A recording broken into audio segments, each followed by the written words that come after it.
The only people that can expect something from me is going to be the people that want to see our country be great again. I actually like the idea of investing in a campaign, but it has to be no strings attached.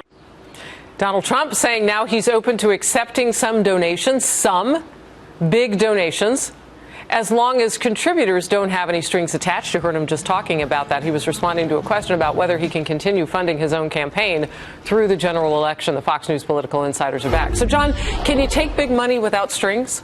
How does that work? He might be able to because he's rich and he doesn't really care about it. I mean, I think one of the reasons he's doing well is he has brought this particular part of the mess of American politics up. The race for money, I can tell you as a candidate, is horrible. You spend all your time begging for money. Really? Even when you're in office, you spend all your time. It's not what the system should be. Trump has donated. He's talked about it as a donor, how these guys become your puppet when you give them money. So he's got great credibility to say it. But we need now to change the system. That's what he hasn't yet gotten to, which is one thing to decry it, but how are we going to fix it? Not just putting him in. Well, that won't fix it. Yeah, I want to say I think it's a bad move for him to take big money. He has attacked it for the reasons it should be attacked. For him to say now, well, with no strings attached, that's not genuine. Why doesn't he ask the millions of people, hundreds of thousands who are supporting him, to put up $50 or $100? That'll get him several $100 million. Yep. Let people finance his campaign if he wants to let people invest, but put a limit on it. He shouldn't allow big money in here. It's what makes him different, and it's been a very important element of his argument of being an outsider. All right, I want to get Twitter in here. David Wolverton says Trump's main claim to fame is that he does not need anybody's money. This takes away. And that's exactly right. David Wolverton has it exactly right. Trump's argument is that the system is broken and that he is not owned, controlled, or influenced by anybody.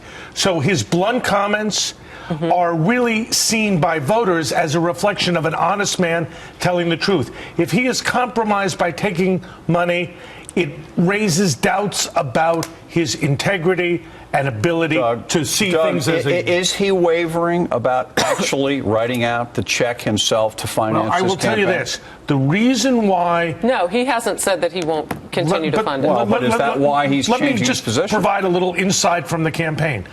Some of his advisors who have now departed wanted him to start spending money in primary states to boost his numbers. Trump has so far resisted. He said he doesn't. Yeah, but he doesn't need to do that if you look at the numbers. Yes, he does. Why? He does. Because you got to get votes out, you have to organize, and you have to deliver in a caucus state. So you don't believe then the kind of support that he's showing in the polls right now will necessarily translate to votes? Is that based on your experience or just your thoughts about him? Based on 40 years of experience, That's a lot. having written and studied a lot about politicians that are anti-systemic and having assessed who's supporting him and why they support him. He needs an organization, he needs a structure, and a campaign. Yeah, and I have asked questions about infrastructure for all of the candidates. I mean, you're not hearing much about that. Would be one of my first questions. Why President Obama got elected. Except for Jeb Bush. I mean, his is on full display. Pat?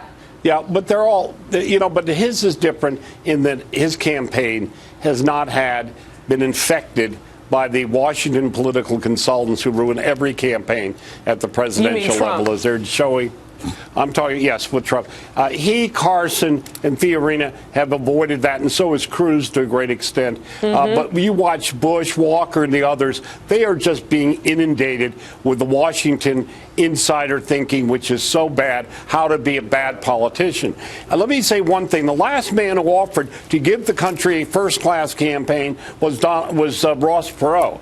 And he turned his back on his pledge and running for a time and did great damage to himself and his own credibility, such that he had to get back in the race. For Trump, he needs, if he cares, as he said, about the country, he needs to write the check. Real quickly about infrastructure, Dr. Ben Carson, there were a few others I would ask that question of, maybe Carly Fiorina, who are doing so. They're moving up in the polls, and so you got to have that grassroots connection on the ground that you were talking about follow you. But the next step for Trump to really see if he really wants to be president, that this isn't just a lark that has grown into this thing, is he's got to pay for the campaign. He's got to be truly independent.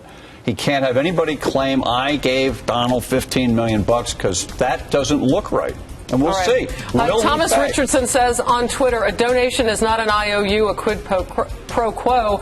It is supporting his ideology. Correct. He has not said he won't pay for his own. So we'll have to see where he goes with this.